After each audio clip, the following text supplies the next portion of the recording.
when I said the reviews of your book have been absolutely rave. Wonderful stuff. Amazed that you're giving it away for free. I've mentioned the website there. We're going to talk about the themes in the book, of course, today, Jim. Before we do that, since you and I last spoke, Donald J. Trump has been elected to President of the United States. What does that mean, Jim, in terms of what does it mean economically? He's appointed former Rothschild bankers. He's employed former Goldman Sachs bankers. He's going to be appointing these people to his cabinet. What does this mean for the ordinary American? Well, it's really interesting, Richie, because one of the things that Trump is doing, you mentioned some of his advisors. He has, I would say, recycled a lot of people from the Ronald Reagan days, the Reagan Revolution. Some of the people around him, David Malpass, Stephen Moore, Larry Kudlow, Art Laffer, Judy Shelton, and others. These were all veterans of the Reagan Revolution. Now, they were in their 30s and maybe early 40s then, and now they're in their 60s and 70s. That's fine. Nothing wrong with that. But they're running the Reagan playbook. The Reagan playbook was lower taxes, less regulation, more spending. Ronald Reagan was not a fiscal conservative. He ran up a lot of debt. He was a big spender. He took the U.S. GDP ratio from 35%, which is pretty low, the debt to GDP ratio, that is, from 35%, which is pretty low, to 55%, which is pretty high.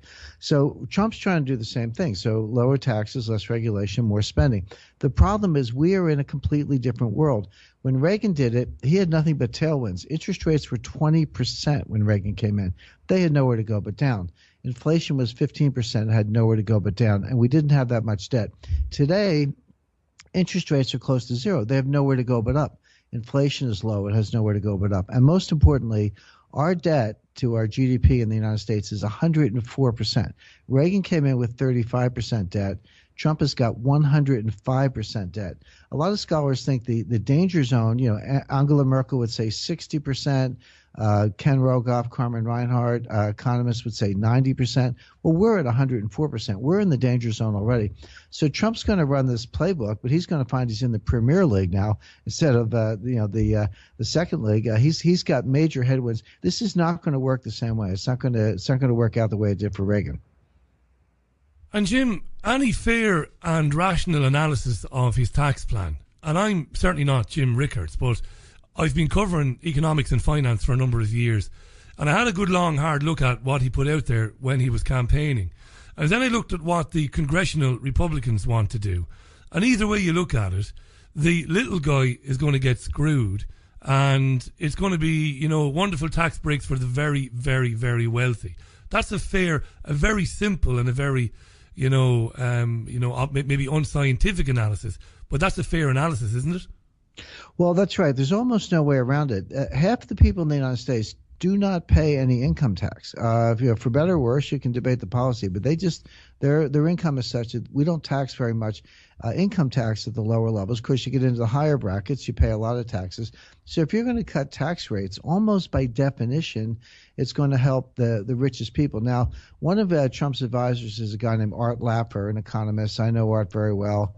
And he's the inventor of something called the Laffer curve, named after himself. And the Laffer curve says you can cut tax rates and actually collect more revenue because you'll get more growth. People sell assets. You'll get more activity. And so the revenue you get from the added activity makes up for the tax cuts. So that's the theory. The problem is there's almost no evidence to support the theory. It might be true at 100%. If you had 100% tax rates, nobody would work, right? So cut them a little bit, you get a little bit of work. But nobody really knows the shape of the Laffer curve. The evidence that it works in the environment we're in today is non-existent. So you're going to cut rates, you're going to get less revenue. So the wealthy will get a benefit from the lower tax rates. The economy will not get that much of a boost. We're 8 years into an expansion. It's one thing at the early stage of an expansion, you do something like that, you might get a little more growth, you might get some bang for the buck. This expansion is 8 years old. Now, it's been punk. I mean, it's been a very weak expansion. I'll grant that, not as much growth as we need, but you're not going to get much bang for the buck. So this kind of looks like just a benefit for the rich in the sense that they get lower rates. You're not going to make it up in revenue because the Laffer curve doesn't work the way the theory says. And you're not even going to get that much growth because we're 8 years into this. We don't have that much spare capacity. So a lot of this doesn't add up. If you want to help the working man, cut the Social Security tax. The Social Security tax is a flat rate. Everybody pays it. I said before that not everybody pays income tax, and that's true in the United States. But everybody does pay the Social Security tax. That's a flat rate. If you really want to help people in lower incomes, you cut that tax. But I don't see that on the table. That's not part of these proposals. No. I'm going to mention again, roadtoruin.london. That's where you can get Jim's book, The Road to Ruin. Now, sometimes we come across people who talk about finance and they make statements. And we don't invite them on programs like this because their statements are sensational and they are not backed up by fact. It's like the headline not supported by the text. That is not the case with Jim Rickards. He wouldn't be on otherwise. Jim, what is the financial elite's ICE 9 plan? What is that? How do they plan to basically stop people using and spending their own money? This is deadly serious stuff. How are they doing that? Well, first of all, thank you, Richie. By the way, I don't make any claims that are not backed up. My book, The Road to Ruin, has 151 endnotes. Now, fortunately, they're at the back. You don't have to read them if you don't want to. But if you want to read them, if you want to explore the sources and the original documents, it's all there. So as I say, you can debate the sources, but the claims are all backed up. Now, ICE 9 is a concept I talk about in the book. It's borrowed from Kurt Vonnegut, the author. He wrote a novel in the early 1960s called Cat's Cradle. And the plot involved a sort of a mad scientist who invented this new molecule he called ICE 9. And it's just like water except for two things. Number one, the melting point is 114 degrees Fahrenheit, which means it's frozen at room temperature. The second thing is that when ICE 9 comes in contact with a regular molecule of water, it turns the water into ICE 9. So in other words, it freezes. So the plot of the book was, he kept in these vials and gave it to his kids. And if the children opened the vials and poured it into a stream, the river, the oceans, all the water on Earth would freeze, the planet would freeze, and life on Earth would die. So it was a kind of a doomsday machine. I've taken that story, great story, by the way, and I brought it in as a metaphor to describe what's going to happen in the financial markets in the next financial crisis. And I talk about two other crises, 1998 and 2008. Now, in both of those panics, 1998, there was a global financial panic. They printed the money and gave you your money back. In 2008, global financial panic. Again, central banks printed trillions of dollars. People were able to get some liquidity. In the next crisis, it's going to be bigger than the central banks. The central banks are not going to be able to bail it out because this crisis will be bigger than their capacity to do so. So where's the liquidity going to come from? Well, it's going to come from the International Monetary Fund with this world money they have. It's a funny name. It's called the Special Drawing Right, or SDR. But that's going to take 3 or 6 or 8 months to actually do. You got to get all the countries in the world together. They've got to agree, come up with a plan. That's going to take a while to do. In the meantime, there's going to be a financial panic.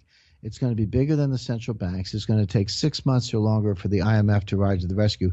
They're going to lock down the system. They're going to freeze the system. Money market funds will not give you your money back. Banks will be closed.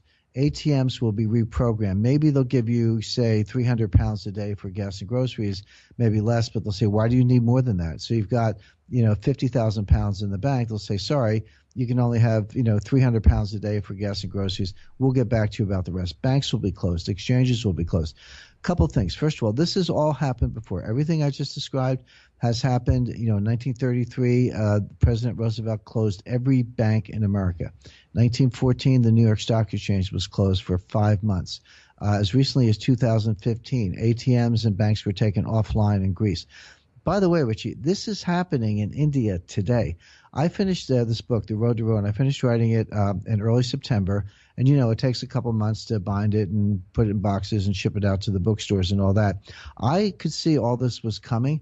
I didn't know it would be here when the book came out, but It's in India today. They've actually, imagine waking up tomorrow morning and Prime Minister May has said all 5, 10, and 20-pound notes are illegal. They're no longer legal tender. That's what happened in India. Prime Minister Modi woke up and said the 1,000 rupee note and the 500 rupee note are illegal. They are no longer money. By the way, 1,000 rupees is about 15, 20 pounds, so it's comparable. So they said, well, what you can do, it's illegal, you can't spend it, but you can bring it down to the bank and deposit it. We'll give you digital credit in your account. Oh, by the way, the tax man was waiting at the counter. If you walked in with a large pile of notes, say, well, here are my old notes. I'd like to get these digital credits. They'll say, well, where did you get the money? So the tax inspectors are there. This dissuaded a lot of people from going down.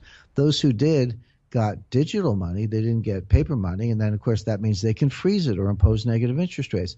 They did come up with a new 2,000 rupee note. You could exchange it. Guess what? This shows how idiotic this was. The new paper money they printed was the wrong size. It didn't fit in the ATMs. They had to go around and close every ATM in India and refit them so they could dispense these new notes. It's been a disaster. There have been money riots. People have been standing in line for days to do this exchange. Meanwhile, this is the most idiotic thing of all, Richie. It's a cash-based economy. It'd be one thing if you did this in the U.S. or the U.K. I mean, 80% of our transactions probably are digital, debit cards, credit cards, direct pay, Apple, iPhone, the rest. But India is actually a cash-based economy. Fishermen could not buy fuel and bait for their boats, so they couldn't bring in a cash. Farmers could not get fuel for their trucks, so they couldn't bring their crops into town. The whole economy was shutting down. Jim, this is what happens. Sorry to interrupt you. Can I throw a wacky theory in there, which you can shoot down? Do you think? And I'm just going to tweet out that India story, which happened around about November 9th or 10th, if I remember, 8th or 9th or 10th. We mentioned it briefly on the program, and the way we mentioned it was, we said, well, we wonder if that was an experiment in some way to gauge the reaction of people, because I think when you were first on, we talked very briefly about the cashless society agenda, because ultimately these same elites, Jim, they want rid of cash, don't they? Well, that's absolutely right. We're seeing it in other countries. You're exactly right, Richie. First of all, about a year ago, the European Central Bank banned the 500 euro note. There used to be a 500 euro note. That's now illegal going forward. So the biggest one is a 200 euro note. In the U.S., Larry Summers, a professor at Harvard, Ken Rogoff, another professor at Harvard, Summers wants to ban the $100 bill. Rogoff wants to get rid of cash completely. Sweden is well down the road to a cashless society. More and more merchants are saying we don't take cash. Even if it's legal, we don't take it. By the way, I'm sure it's similar in the UK. Americans think they can go get their cash out of the bank. Don't even try it. You go up and ask for $2,000 or $3,000, not a particularly huge amount of money.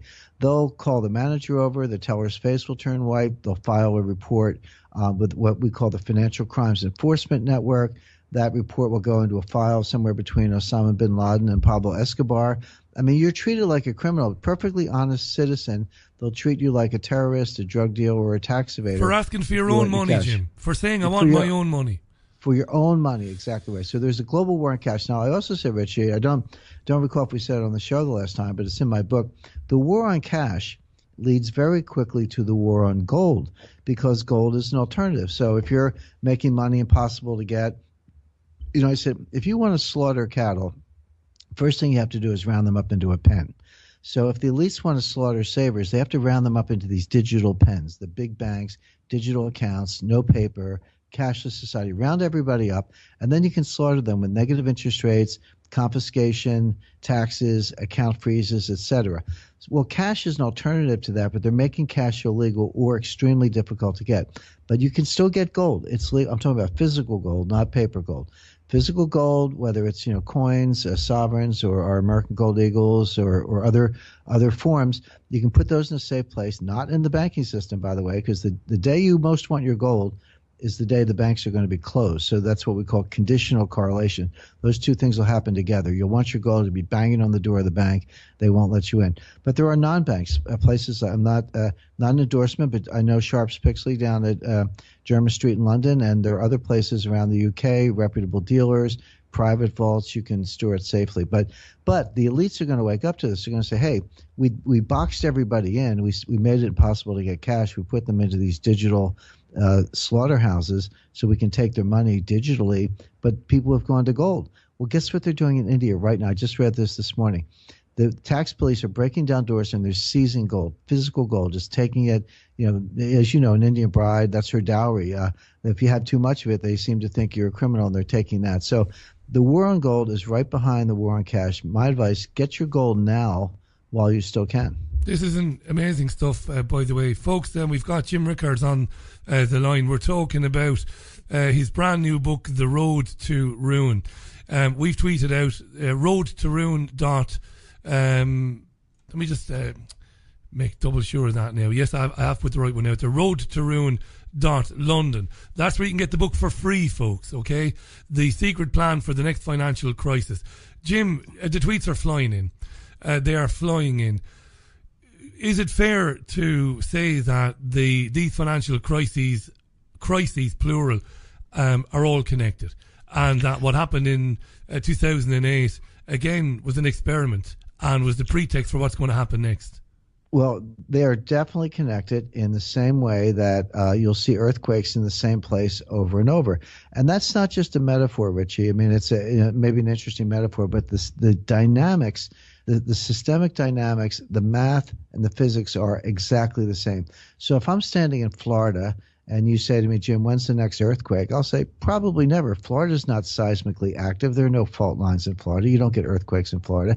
But if we're standing out in the San Andreas Fault in the California desert or in Sumatra, I'll say it could happen any minute. It could be the biggest earthquake you've ever seen. So we have these indications. We know they're coming. The financial system is no different. It's a complex dynamic system. It's capable of collapse at any time. Now, here's the difference. If an earthquake starts, you can't stop it. An earthquake is a release of energy. That's what an earthquake is. That's how they're defined. You can't stop it. But imagine if you could. Imagine a thought experiment. You could stop an earthquake in the middle of its activity. What would happen? All that would happen is the energy would be stored up. It would be waiting for the next time. It wouldn't be released, and the next earthquake would be worse. That's what happens in a financial panic. The difference between a natural system and a man-made system is you actually can stop it in the middle. And the central banks have done that by freezing accounts, printing money, bailing out banks. They've stopped the earthquake, but they didn't solve the problem. They just bottled up this unreleased energy. That's why each crisis gets bigger than the one before. Each bailout gets bigger than the one before. And my point is the next one coming soon is going to be bigger than the central banks.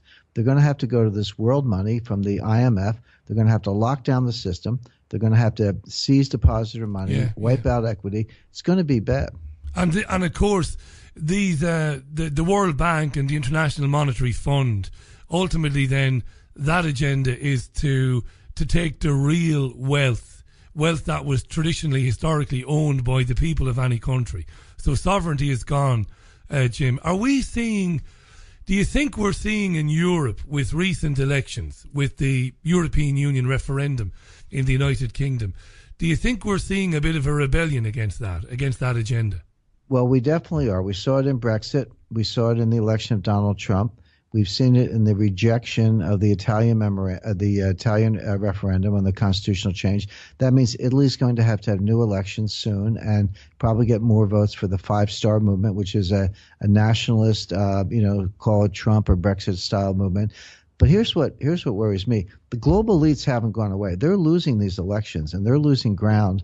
Nationalism is coming back, globalism is fading, but the global elites agenda hasn't changed. They're still there. So what can they do? Well, one thing they do is just they wait it out. They never go away. Maybe one person dies and some protege takes his place. They train these new elites. They're self-selecting, self-perpetuating, so they never quite go away. And they're very patient. Sometimes it's 10 years between these shocks. But the other thing they use, and I talk about this in my book, The Road to Ruin, is called the shock doctrine. And the shock doctrine is if I have a really unpopular agenda, I have something that I know the voters are going to reject, but I cause a panic, I cause a shock of some kind, and I come along and say, hey, I've got the solution. People are so fearful, they buy into a solution that they wouldn't normally buy into because they're afraid. And that's how they advance the agenda. So one of the things that concerns me is, particularly with regard to Trump, because he will be president of the United States, do the elites look at him, ripping up the climate change agenda, ripping up the trade deals, et cetera, and then say, you know what, why don't we trash the system and discredit him? What you've described there is brilliant, and it's what we've called, or it's what David Icke has called, problem, reaction, solution. Mm-hmm. It's magnificent. Create a problem. You know the reaction that's coming from the public, and you've got the ready-made solution that they would have previously, as you said. This is brilliant stuff. Road to Ruin London. Jim Rickards. Here's the story, Jim. And I want to come back to the book, and there's a load of questions about silver and gold that I want to put to you from our audience. Here's the question that's relevant to you. In the monologue today, I spoke about and played a clip of an interview conducted by Adam Bolton of Sky News. He's one of their political anchors. And he spoke to Alan Moses. Now, Alan Moses, you might or might not know, Jim, you probably do know. He's the chairman of the Independent Press Standards Organisation, otherwise known as IPSO in the UK. Talk about Orwellian, Jim. Talk about Aldous Huxley. What did this guy Alan Moses say today? I'll tell you what he said. He said, people depend on accurate information and they base that on judgments they make, and they base that information and they use it to make decisions when they go to vote on election day. Do you know what he said, Jim, Alan Moses? He said, we need to start regulating information. You know what that means, Jim? That means guys like you. Well, absolutely. And how terrifying is that? We need to regulate information. Well, it just means that the one of the trends right now on Twitter, at least in the United States, is hashtag We Don't Need You, and this is a reference to the press. The press are kind of the last to know. They've had a monopoly on information. So in our case, the Washington Post, the New York Times, CNN, a few of the other networks, maybe in the UK, it's the BBC and some other channels. But they've had a monopoly on information. But now, because of social media, because of shows like yours, Candidly, books like mine. I'm active on Twitter. You are as well, and many, many others. And LinkedIn, Facebook, all the different channels. We can communicate with each other. Donald Trump is the king of Twitter. He's actually pretty good at Twitter. Twitter, as you know, is challenging because the messages are so short. You have to think about what you're going to say and be a little pithy and be succinct. Yeah. Not everyone's good at it. Trump is very good at it, and he's using Twitter to call out excessive contracts by military contractors, conflicts of interest, etc. So the New York Times and the Washington Post are sitting there saying, hey, what about us? Of course, they're attacking him every day, but fewer and fewer people care. They've lost their credibility. They've lost their soapbox. They've lost their megaphone. Now, that's where we are right now. But now comes the pushback. And that would be, okay, so they get these tech billionaires, the people, Zuckerberg and people who run Twitter and others, and say, well, you need to edit this. And they label it. They call it hate speech. Nobody likes hate speech. Hate speech is repugnant. But they'll take a dissenting point of view and call it hate speech just as a way to get it off the air. So by branding things incorrectly, they can exercise this kind of censorship. They can put pressure on the big publishers. They can put pressure on the networks. I've done a lot of interviews on something called a channel called RT, and sometimes they get criticized. They say, well, don't you know that RT is controlled by Vladimir Putin? I say, I know that. I say what I want anyway. I don't let anyone censor me. But the point is, NBC is controlled by the White House. I don't see any difference between perhaps Putin's influence on RT and the White House influence on our NBC, because NBC is part of a big corporation called Comcast. They want to do acquisitions. They're subject to review by the Justice Department Antitrust Division. And so you want to use muscle on NBC, just tell them they're not going to approve their next acquisition. So that's how the world works. And we sort of have this political pressure anyway, but it could get worse. It's amazing you talked there about hate speech and the way they're trying to use that. They take some examples of some awful things that people say, and then they try to use that to discredit anybody that's challenging the system. I mean, there's a guy was tweeting some very hateful things about an MP, an English member of Parliament, who happens to have a Jewish background. Now, the guy is a world-class moron. He was tweeting a picture of her with a rat's face and really nasty stuff, horrible stuff, But laws exist to deal with that already. So what Twitter should do, shut the guy down, get rid of him, kick him off there, and maybe somebody should go and knock on his door and say, hey, listen, you be careful now. But jailing the guy and then saying that anybody who talks about the crimes of the state of Israel or anybody who talks about, anything like that, well, they're all crazy. They're all lumped in like that. It's very dangerous. And what Alan Moses is recommending, the regulation of information, they're not really going after the racists, and there are plenty of racists, and the anti-Semites, and there are plenty of them. They're going after credible people, Jim.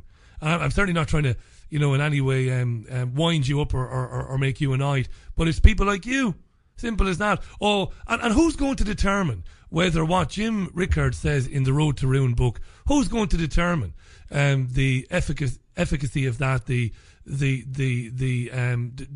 truth of what's in the book or not? Who gets to make that decision? These are scary times. That's right. One advantage I have, Richie, is I write about economics. Look, I have political opinions like everybody else, but who cares, right? My opinions are mine. Everyone's got this. But I don't really write about politics. I write about economics. So I think maybe there's a sense that, well, that's a little geekier. That's a little harder to follow. Although my books are sold well, partly because I don't dumb it down. I write at a very high level, but I use plain English. I use metaphors. I tell stories. I make it very accessible to the reader. So I'm kind of dealing at a PhD level, but at an accessible level that anybody can pick it up. And one of the nicest compliments I ever got on my first book, Currency Wars, it's about 300 pages. Somebody read it, and they said to me, Jim, I read the whole book, cover to cover, 300 pages. I had no idea if you were a Republican or a Democrat. And I said, thank you very much. I said, that's a nice compliment, because that's how I wrote it. I wasn't getting on a political soapbox. I was trying to explain what's wrong with the central bankers, what's wrong with risk management, why the system is unstable, and do it, as I say, in a very accessible way. So maybe because I'm not afraid of politics, and I have my opinions, but that's not really what I write about, so maybe I'm not as much of a target. Maybe not, but of course what you say has a direct impact on these very people, these elites that you're calling out in the book, Jim. It's brilliant. Lots of tweets on this from people saying, this is fascinating stuff. We don't have the money to hoard gold and silver. What does Jim say to us? What are we going to do? Imagine, Jim, imagine a scenario. Somebody's got, they've managed to save over 20 years of working life. They've managed to save £1,000 sterling a year. They've got 20 grand in the bank. Let's say they have 40 grand in the bank. That's savings. And maybe they've got a building society account where they're putting some money away for their pension. What do they do, Jim? Okay, so let's say you've got £40,000 in the bank, and that's your lifetime savings. You worked very hard 30, 40 years to get it. Take 10% of that, right? So that would be £4,000. And just trying to do the math. So you could buy, for example, 4 ounces of gold for that. That's enough to get 4 ounces of gold. And I don't recommend more than 10%. Don't go all in. But so if you have £40,000 in the bank, you could take £4,000. You could buy 4 ounces of pure gold, put it in a safe place. Don't put it in a bank safe deposit box. Hopefully nothing bad happens. Hopefully I'm just wrong and these things don't come to pass. But I obviously wouldn't be talking about them if I thought I was wrong. I can see this coming. And so when it happens, if they do close the bank, you'll have your 4 ounces of gold. You'll be protected. Your wealth will be preserved. So even people of modest means can do this. Even if you had £10,000, take £1,000 and go buy 1 ounce of gold. Put it in a safe place. That'll preserve your wealth. People are really worried about keeping money in banks more than ever. And you're very, very, very definite about saying to people, look, don't put any more money in any bank account before you take a look at the information that you've put out, Jim, in not only in this book, The Road to Ruin, but in other books as well.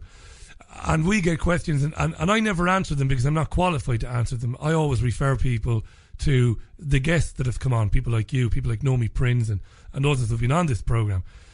People are terrified of banks, and they don't believe banks. For example, you'll know that the United Kingdom, the government has said here that banks must guarantee deposits up to £100,000.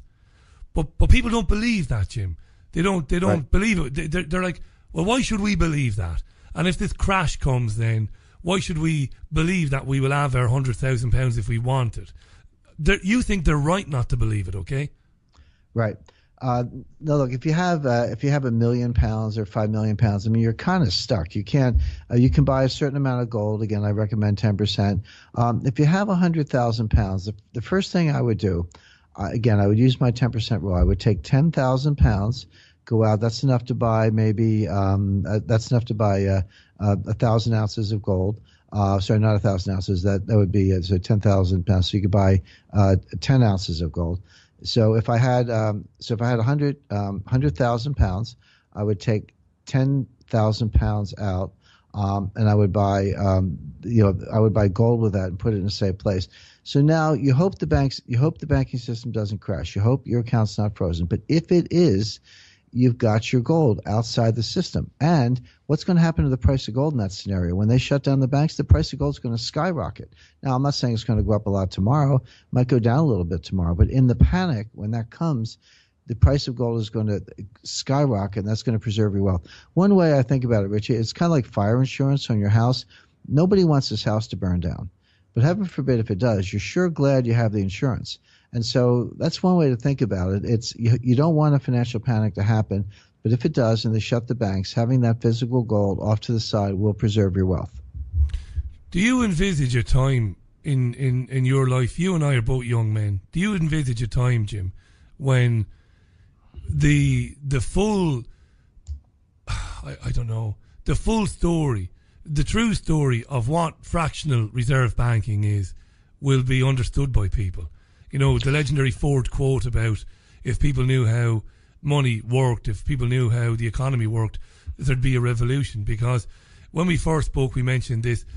A lot of what's going on comes down to the fact that banks get to print money out of thin air, create the principal, don't create the interest, so we're condemned to be forever in debt to these institutions. Well, this is what I talk about in my book, and even people who are critical of that. First of all, here's the thing, Richie. Most of the people who understand what you just said are sort of part of the system. They work for the IMF. They work for the banks.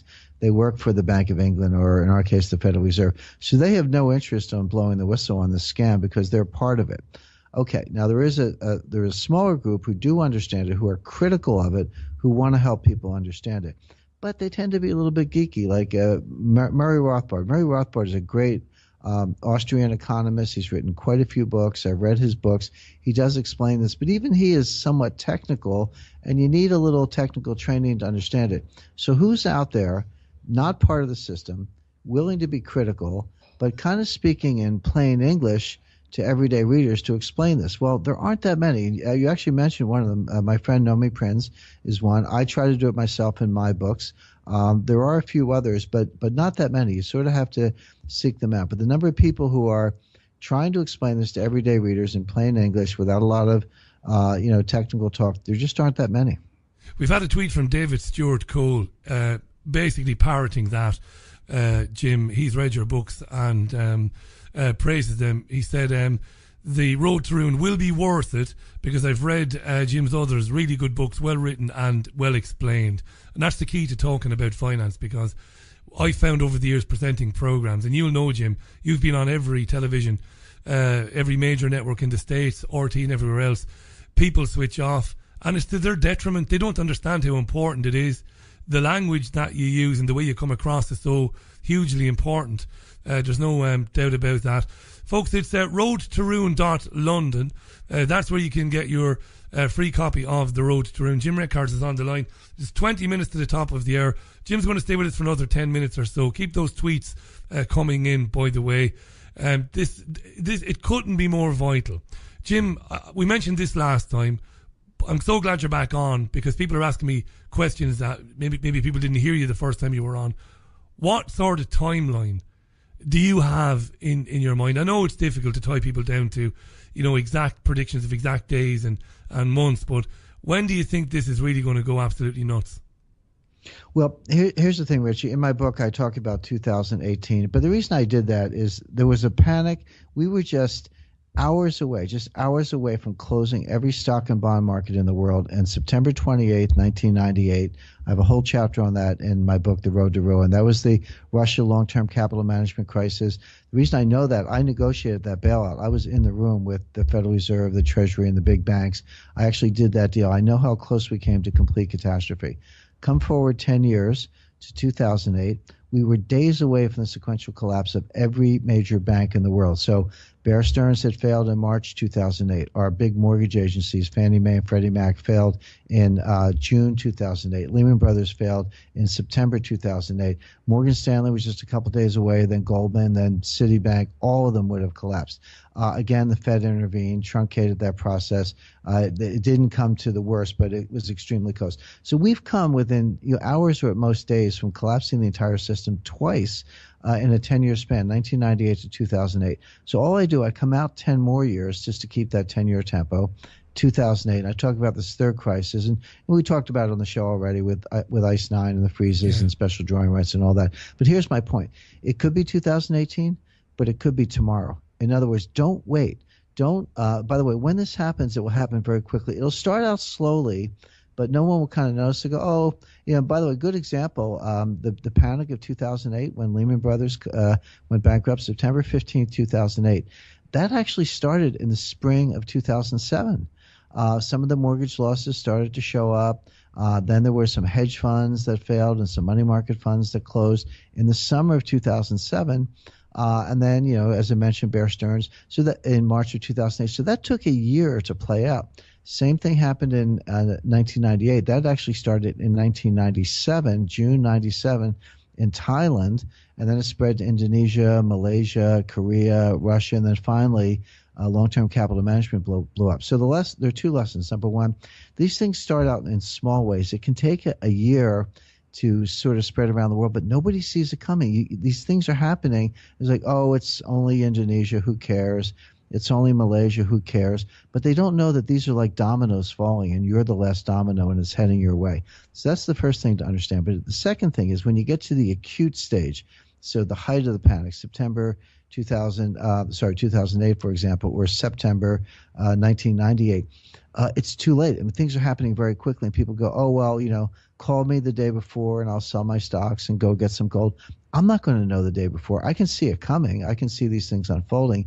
You may not be able to get the gold. If the price of gold is skyrocketing and you wake up and say, oh, well, gee, I better, get some cash and get some gold, you might not be able to get it. The dealers will be sold out. The mints will be back ordered. The big guys will get it. Central banks will get it, and the big hedge fund billionaires. But everyday people, you won't be able to get it. You'll be watching TV. You'll be watching the price skyrocket on TV, and you won't be able to get any. It won't matter to you. So my advice is, what are you waiting for? Do it now. Loads of tweets. Just Jim tweets that he disagrees with the buying of gold. Evidence tells us in the lowest of times, people trade goods and services, not precious metals. He says, just to have a conflicting opinion there.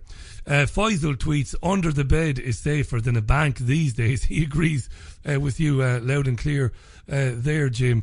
And I suppose something that's been on my mind all day, people need to realise that many of the criminals, many of the banksters whom were responsible for, insider trading, derivative trading, all the financial crimes that were committed pre-2008, none of these people went to prison. They're still there, aren't they, Jim? They're still in the system. We passed legislation in the United States. It was called Dodd-Frank after Senator Chris Dodd and Congressman Barney Frank. It was over 1,000 pages, a 1,000-page bill. It hasn't done any good, by the way. It's sort of papered over all the problems, but it's not going to work in the next stress test. But all you had to do was put Jamie Dimon on a chain gang, put one high-profile banker in prison. That would have done more good to clean up their act, stop the fraud, be more prudent, stop taking excessive risk, stop placing heads I win, tails you lose bets, putting just a couple, maybe even just one high-profile banker in jail for these crimes would have done more good than 1,000 pages of legislation. There's so many, we've had so many discussions, Jim, about some of the crimes of these institutions. In the Republic of Ireland, how hedge funds were able to buy up mortgages, and the poor, miserable men and women who took out mortgages from Allied Irish Bank and the Bank of Ireland, they didn't know that their mortgage had been sold for pennies on the pound by the bank to these hedge funds. They had no idea this happened. And then, to make matters worse, then obviously these hedge funds came looking for these properties. There was nobody there to protect these people whatsoever. And the criminal banks, after getting rid of the mortgages, they went and made insurance claims on the mortgages going bad. I mean, Jim, and to your absolute credit, and I was so excited when we contacted you a few weeks back to get you on the programme the first time. You're one of the few people historically, when you look back, and this is the wonderful thing about the internet, the wonderful thing about, a digital footprint. I was able to see that you'd been warning people about this. You'd been telling people about it. None of these people ever went to prison, not to just labour that point. What they've done to people. We've talked about that agenda to keep everybody renting, Jim. to stop people owning their own property. They don't want people to have, wealth, tangible wealth, real wealth. This is what these people are doing. I'm going to, again, plug Road to Ruin.London. Road to Ruin.London. Get your free copy of The Road to Ruin by Jim Rickards. Jim, do you think people, because of what you're doing and because you're able to present this information in a sexier way maybe than it has been presented before, do you think people are finally starting to grasp it, to get a grip of it? I think they are. It's very gratifying. I'm in New York City for this show, Richie, and I was down on Wall Street this morning, and I'm up in my office in Midtown right now. So I took the subway. I ride the underground all the time, and I was standing on the platform. Fella just came up to me, perfectly nice, introduced himself. He said he was an artist. He said, "I'm not an economist. I'm an artist, but I read your books. He gave me his card from his gallery. He said, I've got some money in gold. I've got some cash. I'm building an A-frame." And I looked at him, and he said some kind words about my book. I said, "Thank you very much." And I said, "Hang on to the gold, and it sounds like you're good to go." So it is rewarding and gratifying when just, people stop you on the street and thank you for writing the book. So I'm very, very grateful and appreciative to that. But it tells me that the message is getting through. It is. It definitely is. We can see that in the response that we get when we cover the economy and finance on the program. Again, I mentioned earlier, Jim, when I started out in commercial radio and I was actually producing a senior presenter, we used to dread doing stories about finance and the economy, partly because we weren't telling people the truth. We were giving people the FTSE 100 or the Financial Times version of the story. But we used to be very conscious of the fact that it was switch off radio. People wouldn't be interested in it. They wouldn't get it. They wouldn't understand it. It's vitally important that guys like you using the language you use, and that's not to suggest people are stupid. They are not. People are far brighter than me, who don't understand what a derivative is. They don't understand what a bear market is. They don't have any idea. But Jesus, do they need to know more than ever, right? Right. And, a lot of these things, you just say derivative, and people go, "Oh, what's that?" Some people know, but a lot of people don't. But if I said to you, it's a side bet, right? So there's a horse race, and we can go to the track and bet. But what if we want to sit in our homes and just make a bet between ourselves, right? That's all a derivative is. It's a bet on something else. So it's a derivative of something else. So you have the stock market going up and down. But over here, you and I can make a side bet. I can say, "Richie, if stocks go up, I owe you money, and if stocks go down, you owe me money." It's just a side bet. That's all a derivative is. But the point is, once you start doing them through the banks, you get a lot more open transactions, a lot more interconnectedness, a lot more scale to the system than just buying and selling stocks, bonds, and currencies. And a perfect example of this, by the way, was the mortgage crisis in the United States. When it broke out, there were about $1 trillion of these junk mortgages. They call them subprime and Alt-A. Just think of them as junk mortgages. So we're about $1 trillion. A normal default rate is about 5%. When things are really bad, 5% of the mortgages go bad. So people said, "Look, let's just get crazy. This looks really bad. Let's assume a 20% default rate, which would be sky high." So they said $1 trillion of mortgages, 20% default rate. That means $200 billion of losses, which is not that much bigger than our savings and loan crisis in the 1980s. So people like Bernanke and others said, "Oh, we'll weather the storm. $200 billion is a lot of money, but it's a big economy. We can stand it. We'll weather the storm." What they didn't realize is that, yes, there was $1 trillion of bad mortgages, but there were $6 trillion of side bets. And when they started to go bad, the losses weren't $200 billion. They were $1.2 trillion, 6 times bigger. The side bets were invisible because it's, you and me sitting in a house making a side bet. The banks do it off the books. These derivatives are not on the financial statements of the banks. They're off the books. You have to go in the footnotes and dig them out, and they don't have full disclosure. So the point is, these derivatives, which are just side bets, that's all you need to know, and that's what they are, they make the system much bigger and exponentially more dangerous. Now, they enrich the bankers, but they jeopardize the rest of us. Jim, that's been an absolutely incredibly fast 45 minutes. It's flown by. Thanks for coming back on the programme. Folks, go to roadtoruin.london. That's www.roadtoruin.london to get your free copy of the Road to Ruin, the Global Elite Secret Plan for the Next Financial Crisis. Jim, I look forward to speaking to you again in the new year. Thanks for coming back on. Have a fantastic Christmas and holiday period, and we'll talk again early next year. Thank you. Thanks, Jim. Jim Rickards on the line to us there from New York, I think Jim said. Yeah, he did, because he was in Wall Street earlier today.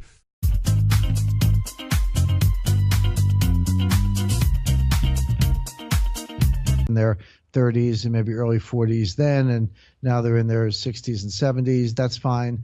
Nothing wrong with that. But they're running the Reagan playbook. The Reagan playbook was lower taxes, less regulation, more spending. Ronald Reagan was not a fiscal conservative. He ran up a lot of debt. He was a big spender. He took the U.S. GDP ratio from 35%, which is pretty low, the debt to GDP ratio, that is, from 35%, which is pretty low, to 55%, which is pretty high. So Trump's trying to do the same thing. So lower taxes, less regulation, more spending. The problem is we are in a completely different world. When Reagan did it, he had nothing but tailwinds. Interest rates were 20% when Reagan came in. They had nowhere to go but down. Inflation was 15%, had nowhere to go but down, and we didn't have that much debt. Today, interest rates are close to zero. They have nowhere to go but up. Inflation is low. It has nowhere to go but up. And most importantly, our debt to our GDP in the United States is 104%. Reagan came in with 35% debt. Trump has got 105% debt. A lot of scholars think the danger zone, Angela Merkel would say 60%, Ken Rogoff, Carmen Reinhardt, economists would say 90%. Well, we're at 100. There's a guy named Art Laffer, an economist. I know Art very well. And he's the inventor of something called the Laffer curve, named after himself. And the Laffer curve says you can cut tax rates and actually collect more revenue because you'll get more growth, people sell assets, you'll get more activity. And so the revenue you get from the added activity makes up for the tax cuts. So that's the theory. The problem is there's almost no evidence to support the theory. It might be true at 100%. If you had 100% tax rates, nobody would work, right? So cut them a little bit, you get a little bit of work. But nobody really knows the shape of the Laffer curve. The evidence that it works in the environment we're in today is non-existent. So you're going to cut rates, you're going to get less revenue. So the wealthy will get a benefit from the lower tax rates. The economy will not get that much of a boost. We're 8 years into an expansion. It's one thing at the early stage of an expansion, you do something like that, you might get a little more growth, you might get some bang for the buck. This expansion is 8 years old. Now, it's been punk. I mean, it's been a very weak expansion. I'll grant that, not much growth as we need, but you're not going to get much bang for the buck. So this kind of looks like just a benefit for the rich in the sense that they get lower rates. You're not going to make it up in revenue because the Laffer curve doesn't work the way the theory says. And you're not even going to get that much growth because we're 8 years into this. We don't have that much spare capacity. So a lot of this doesn't add up. If you want to help the working man, cut the Social Security tax. The Social Security tax is a flat rate. Everybody pays it. I said before that not everybody pays income tax, and that's true in the United States. But everybody does pay the Social Security tax. That's a flat rate. If you really want to help people in lower incomes, you cut that tax. But I don't see that on the table. That's not part of these proposals. No. I'm going to mention again, roadtoruin.london. That's where you can get Jim's book, The Road to Ruin. Now, sometimes we come across people who talk about finance and they make statements, and we don't invite them on programs like this because their statements are sensational and they are not backed up by fact. It's like the headline not supported by the text. That is not the case with Jim Rickards. He wouldn't be on otherwise.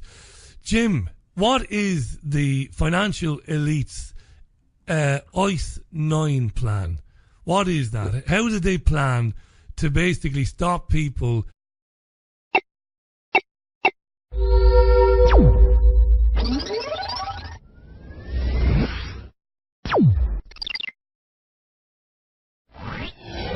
When I said the reviews of your book have been absolutely rave, wonderful stuff, amazed that you're giving it away for free. I've mentioned the website there. We're going to talk about the themes in the book, of course, today, Jim. Before we do that, since you and I last spoke, Donald J. Trump has been elected to President of the United States. What does that mean, Jim, in terms of what does it mean economically? He's appointed former Rothschild bankers. He's employed former Goldman Sachs bankers. He's going to be appointing these people to his cabinet. What does this mean for the ordinary American? Well, it's really interesting, Richie, because one of the things that Trump is doing, you mentioned some of his advisors, he has I would say recycled a lot of people from the Ronald Reagan days, the Reagan Revolution. Some of the people around him, David Malpass, Stephen Moore, Larry Kudlow, Art Laffer, Judy Shelton, and others. These were all veterans of the Reagan Revolution. Now, they were at 4%. We're in the danger zone already. So Trump's going to run this playbook, but he's going to find he's in the Premier League now instead of the second league. He's got major headwinds. This is not going to work the same way. It's not going to work out the way it did for Reagan.